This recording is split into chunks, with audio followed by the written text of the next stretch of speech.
സംസ്ഥാനത്തെ മലയോര മേഖലകളിൽ അതിശക്തമായ മഴയെന്ന് റവന്യൂ മന്ത്രി കെ രാജൻ. സാധാരണയിലും കൂടിയ അളവിലാണ് മലയോര മേഖലകളിൽ മഴ പെയ്യുന്നത്. 29, 30 തീയതികളിൽ മലയോര മേഖലകളിൽ അതീവ ജാഗ്രത വേണമെന്നും മന്ത്രി പറഞ്ഞു. 4000-ഓളം ക്യാമ്പുകൾ നമ്മൾ സജ്ജമാക്കിയിട്ടുണ്ട്. 6 ലക്ഷത്തോളം വരുന്ന ആളുകളെ പാർപ്പിക്കാൻ കഴിയുന്ന വിധത്തിലുള്ള സൗകര്യങ്ങൾ ഒരുക്കിയിട്ടുണ്ട്. ചില അപകടകാരികളായിട്ടുള്ള അസുഖങ്ങൾ വന്നു കയറുന്നുണ്ട് എന്നുള്ളത് കൊണ്ട് തന്നെ ക്യാമ്പുകളിൽ അത്തരം അസുഖകാരികളായിട്ടുള്ളവരെ പാർപ്പിക്കണമെങ്കിൽ അതിനു പറ്റുന്ന വിധത്തിലുള്ള സംവിധാനങ്ങൾ ഒരുക്കിയിട്ടുണ്ട്. വടക്കൻ കേരളത്തിൽ അതിതീവ്ര മഴയ്ക്കാണ് സാധ്യത. ഇന്ന് 3 ജില്ലകളിൽ റെഡ് അലേർട്ട് തുടരും. കോഴിക്കോട്, വയനാട്, കണ്ണൂർ ജില്ലകളിലാണ് റെഡ് അലേർട്ട്.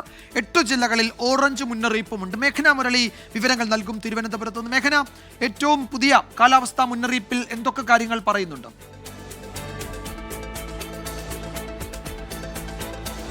കേന്ദ്ര കാലാവസ്ഥാ വകുപ്പിന്റെ പുതുക്കിയ മഴ മുന്നറിയിപ്പ് അനുസരിച്ചും വടക്കൻ കേരളത്തിൽ അതിതീവ്ര മഴ തുടരുമെന്നുള്ളതാണ് നമുക്ക് മനസ്സിലാക്കേണ്ടത്. അതിൽ പ്രധാനമായും കണ്ണൂർ, കോഴിക്കോട്, വയനാട് ജില്ലകളിലാണ് ഇപ്പോഴും റെഡ് അലർട്ട് പ്രഖ്യാപിച്ചിരിക്കുന്നത്. അത് രാവിലത്തെ മുന്നറിയിപ്പ് അതുപോലെ തന്നെ തുടരുമെന്നുള്ളതാണ് കേന്ദ്ര കാലാവസ്ഥാ വകുപ്പ് അറിയിക്കുന്നത്. അതുപോലെ തന്നെ 8 ജില്ലകളിൽ ഓറഞ്ച് അലർട്ടാണ് നിലനിൽക്കുന്നത്.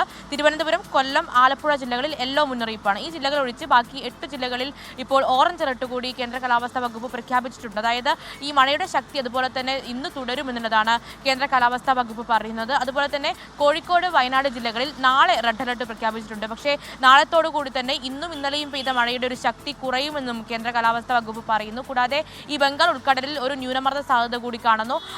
അതിൻ്റെ ഒരു സാധ്യത കൂടി കണക്കിലെടുത്തായിരിക്കും വരും ദിവസങ്ങളിലെ മഴയുടെ അളവ് എന്നുള്ളതാണ് അറിയിപ്പ് ലഭിക്കുന്നത്. അതിൽ ഇനി മഴ ശക്തമാകുന്ന ഒരു സാധ്യത ഉണ്ടെങ്കിൽ ആ ഒരു ജാഗ്രതാ നിർദ്ദേശം അടക്കം എടുക്കണമെന്ന് കൂടി പറയുന്നു. കൂടാതെ പല നദികളിലും പ്രളയ സാധ്യതാ മുന്നറിയിപ്പുണ്ട്. കൂടാതെ ഈ സംസ്ഥാനത്തുടനീളം ഏതെങ്കിലും തരത്തിൽ മണ്ണിടിച്ചിലോ പ്രളയമോ അല്ലെങ്കിൽ ഈ വെള്ളക്കെട്ട് അടക്കമുള്ള പ്രശ്നങ്ങൾ ഉണ്ടാവുകയാണെങ്കിൽ ആൾക്കാരെ മാറ്റിപ്പാർപ്പിക്കാൻ അടക്കമുള്ള ക്യാമ്പുകൾ സജ്ജമാണ്.